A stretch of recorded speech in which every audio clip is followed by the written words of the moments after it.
Hi, everybody. Welcome to a special edition of the Friday Afternoon Show. My name is Mr. Miles, and we're joined by first period student Lucas, and Mr. Moran is joining us as well.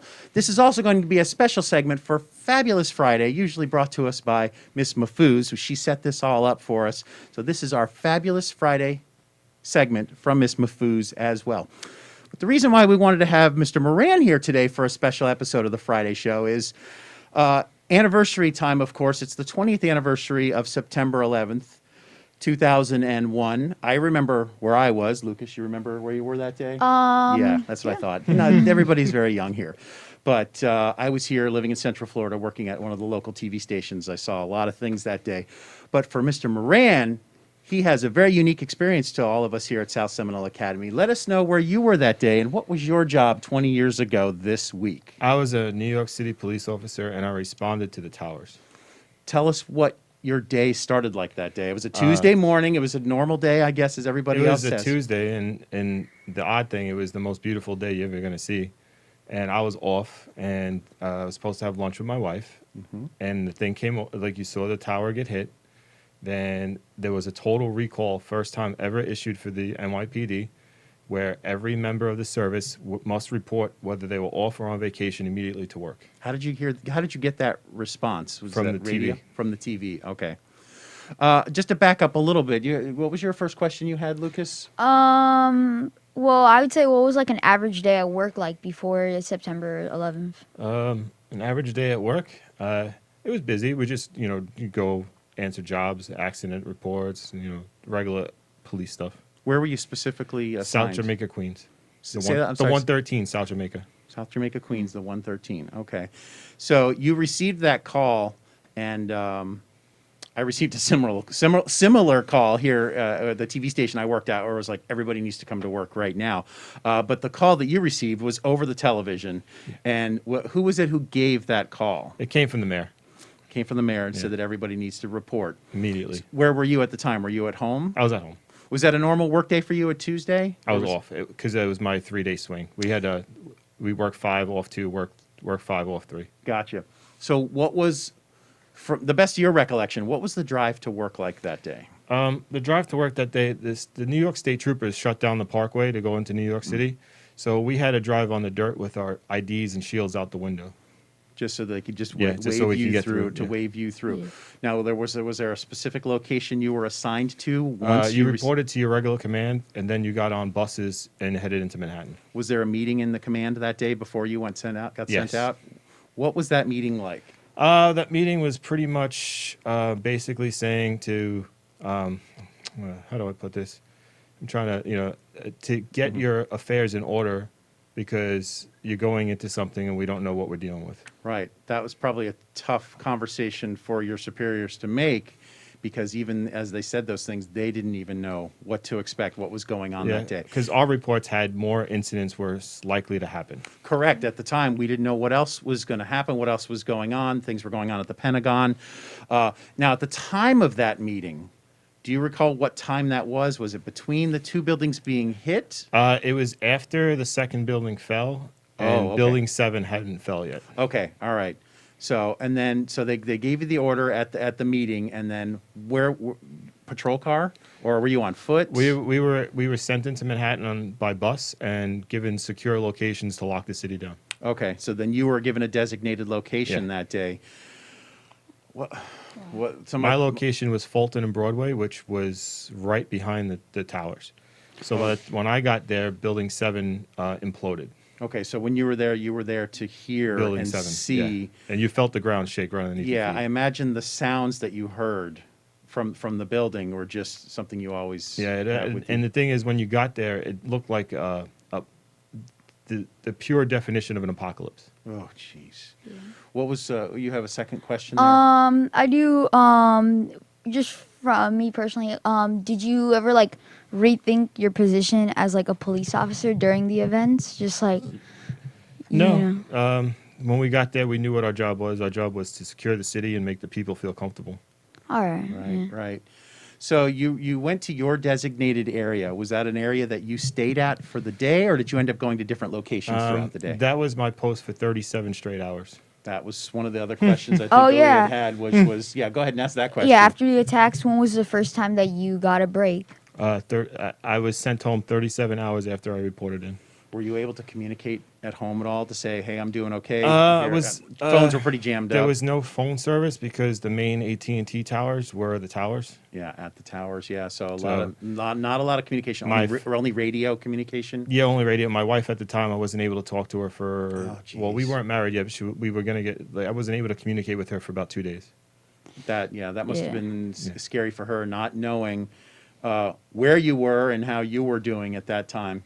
So, do you have any memories from that day? I think that's more your third question. Go ahead and Yeah, ask your like, third did question. you have any like positive memories? From Yeah, that actually, day? the biggest thing was the Post had there's brownstones in New York City. Yes. but, and there was a family, and there was a sixth grader who kept making us lunch, and she kept bringing it out. Really, Yeah. just coming out to your unit and bringing out Mhm. lunch to you. A sixth grader now that would be maybe 30 years old today, possibly. Yeah, pretty. Yeah, that's one of those things where I can't believe it's been 20 I can't years. believe it either. I mean, some days it feels like that when you look back at the video from that time, and all the videos were, like the small boxes. Everything's widescreen and digital now, but you look back at it, and it's like, yeah, some time has passed. But then when you think about it, I feel like for you, I'm sure it still seems like yesterday. And no camera phones. No camera phones. Yeah, you can imagine all the different angles of all the things and all the stories that would have been told from that day. Were you at a location where you were seeing people who worked in the towers that came out of there and The majority of the tower people were already evacuated. Right. But by the time we got there, like we were also dealing with the immediate rescue, and then switched to recovery. to recovery, right? Yeah. So, I got so many questions for you about Yeah. this. You have something else? I know there's the questions on your cards, but is there anything you wanted to ask? While I Yeah, take like my- what was your just immediate first thought when you heard that like a plane went into the tower? Yeah. My first thought is I knew it was a terrorist attack. That tower does not get hit. If you're going to hit those towers, it's deliberate. I remember Yeah. thinking I was optimistic. I thought some sort of horrible accident, private plane, like everybody says. But then once that second plane hits, the reality sets in, and we're at that point as that was happening. Were you watching that at home on the television when the and second then one? I went to the local Long Island Police Department and they escorted all of us with The patrol buses. cars. No, to Oh, get patrol to cars to so we get can to get the- into the city. to the buses, yeah. So we can get that's to our what- commands. After the event, go ahead. You ask your Oh, question sorry. first. Did you have anybody like that you knew that was like in the towers or like anything? I lost one of my friends he was a sergeant. He was ESU. And He was emergency service. He was one of the responders. He was assigned to my command. Yeah. So he was probably there before the Before- first building fell, or before the second building fell. They were in the building. They were inside the building. Oh, geez. And I'm sure there's many stories like that as well. Police and fire. Everybody kind of knows somebody that was affected by that in some way. The day after you got you had a time to go home and rest. What was the next day like for you back? at So work? they actually only sent me home for 4 hours. And then we reported back, and then they said, you're going back to Fulton Broadway. Your job is to secure.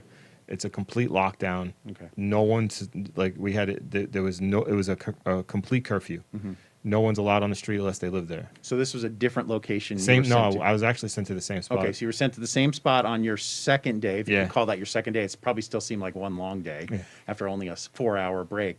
So, what were the types of who were the people that you were in communication with on those days? People trying to get in, people trying to get out. The only people allowed in the area were the people who lived in those immediate houses.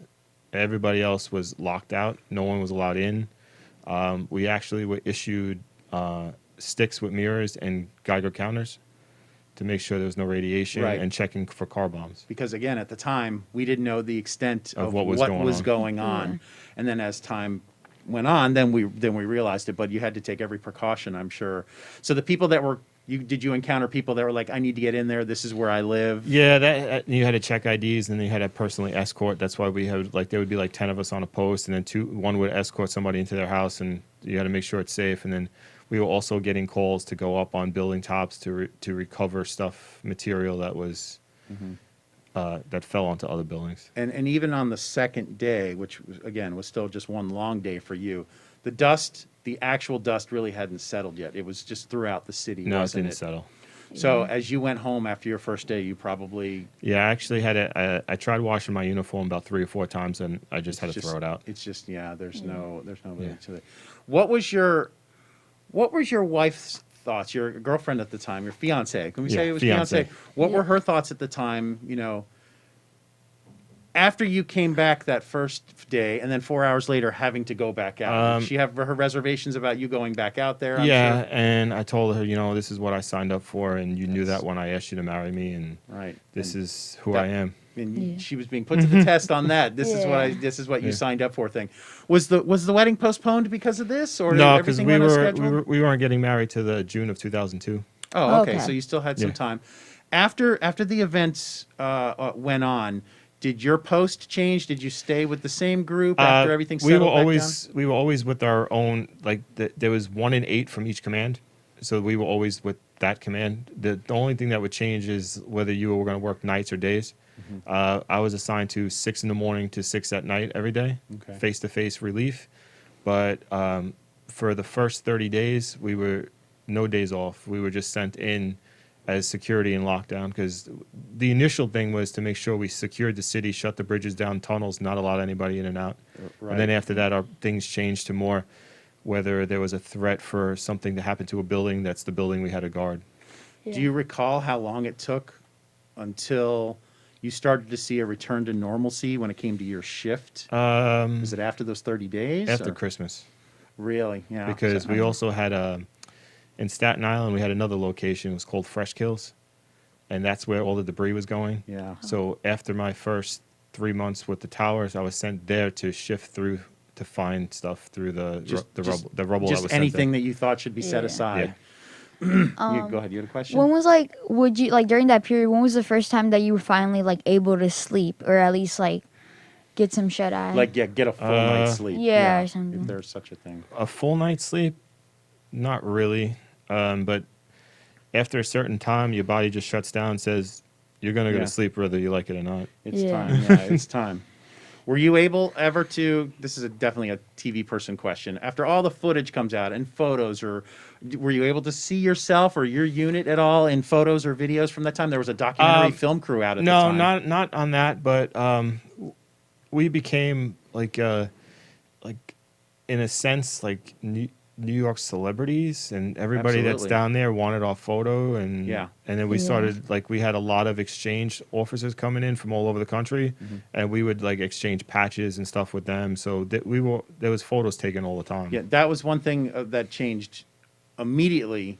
If there was anyone who had a negative opinion about police, fire, medical, was that suddenly you guys were like, you were superstars, you were celebrities, people Yeah. wanting autograph. a lot Can I of take new a- respect. Absolutely. Can I take a picture with you? I mean, you get a lot of that stuff that was going on at the time, because those people who were asking you, can I have your autograph? Can I take a picture with you? They were at home watching this unfold, and they were putting themselves in that place like, would I be the person that would go into that? Or would I be the person that runs away from that? And then suddenly there's this respect. Can I have a picture with you? Can I have an autograph with you? So you're probably getting a lot of thank you for your service from people Yeah. you'd see on the street. Absolutely. Then there are also those people that were like, you got to let me in there. Yeah, I live yeah. here. There's only a certain time period before the people want their life back, but that was a long thing to try to put back into some kind of way for them to get to where they were getting. Yeah. Yeah. So some time must have passed, and then when was it where did you make the decision, I'm going to be moving to Florida, or did you go somewhere after this job? When I got married, I made a deal with my wife that when I retired, we would leave to go to Florida. How many years of service had you had I did before this? I did 13, and then I Okay. got injured, and I had to have multiple surgeries. So Okay. she's like, well, now we're moving. So that was 5 years ago. And then the plan was to move to Florida. Did you have anything lined up, or this is No. where I think I'm going to work, just to make the move? Yeah. Yeah. Is it tough to make the move? I mean, people move and change jobs and change schools all the time, but the move that you're making there is a move away from a big part of our history, and it's time to make that move. Are you ready to make that move? No. It's always Yeah. because it's always a part of you. Yeah, and because it's very difficult to actually have kids that are in high school now, but when they were 9 and from 9 years old, you're part of the history book and you're not ready for it. Yeah. Like they're learning about what you did and they're like, how can I even be history right now? Right. Yeah. That was a weird feeling for me as I'm a little bit older when I was in high school and middle school, and part of American history class or world history would be talking about the Vietnam War, and some of our teachers were like, to me that just happened. So now for us to talk about September 11th, like, oh, Yeah. it was 20 years ago, and for some that was before they were born. That's strange to me, but for you, it was yesterday. Yeah. Yeah. had a I think my mom actually, she said she was in high school during that time. I think she was in New Jersey, and like she was in the middle of like history class, I think it was, and like the news started going on that the towers were hit and stuff. So it was kind of like, wow, Yeah. I guess. Yeah, I lived approximately about, you could say, 100 and maybe 110 miles from the towers out on Long Island, and the smoke was out there. Yeah. Did you ever live in like a location where you could be to look at a roof and see things off in the distance, or you could just see it in the distance You without could being see on it, a roof? yeah. And then the coolest thing, like it's the amount of response from the public, like with the donations, the food, like they were. It was nice to see the city come together for once. And I remember Yeah. people obviously being displaced, and towns like offering their towns like, come, you can stay with us. A lot of that was going on the blood bank thing. So that's the one thing I remember from my day at work that day here in Orlando was the helicopter was up here in Central Florida, and the people were wrapped around the building at the blood banks. Like, okay, the people are trying to respond in any way that they can help out. Because for a lot of us, we're kind of helpless. What can we do except watch on TV? And then when you see the blood bank is open, we're looking for donations. Boom, and people are wrapped around these buildings, ready to donate blood, ready to do what they can. Do you have any other final questions? Would you say that maybe it showed like people's like true colors, like or I don't know. Yeah, that's a good It, question. it showed that if you do something to America, because this was an attack on America, that you're not going to scare Americans. They're going to bond together. They're going, no matter what their opinion is on each other, they will come together. And you probably saw that on the very first day. You saw everybody come Yeah. together as one team. It becomes one. You were one team in this giant city, and police and fire working together. Medical all working together. Yeah, and we did get some good things out of it, because before that it was very hard to communicate interagency. I remember Now- that. Yeah, now- because fire and police couldn't talk to each No, other on radio. Now you're able to reach each other. right. So, do you Yeah. have anybody that you met that day that you remember, or that you still have a connection with, or that you still communicate with? Somebody that you didn't know before that day. I don't keep in touch with them anymore, but we did get in contact with a lot of. I was very friendly with a lot of the National Guard that we met down there, and all the celebrities that we had to escort back and forth to their houses. Like Wesley Snipes was one. He was very good to us. Oh, okay. We Yeah. got they got a little Yeah. personal Yeah. treatment, Yeah. for some of those people. That's very cool. So again, I'm so happy to be able to say this in front of you. Thank you for your service. I Yeah, didn't know about thank this you. story before. Miss Mafuz brought this to our attention. It's not something that I don't think you normally talk about. So No. I thank you for letting us pick your brain and let us know what was going on that day that you witnessed. But again, thank you for your service. Thank you. And for those of you watching the Friday show and you see Mr. Moran, you're like, maybe I look at him differently now. Maybe I won't act the way I have been acting around him, or maybe I'll just go up and say hi to him because I've never met him before. You okay with kids coming up and saying hi to you? Happens all day long. Well, thank you very much for letting us sit down and talk with you. Thank you, Lucas, for asking your questions, No and problem. to Miss Mafuz for setting up this interview for us. That is our special edition of the Friday afternoon show. We will see you back here again next week. Thanks for watching. Thank you. Bye. Bye.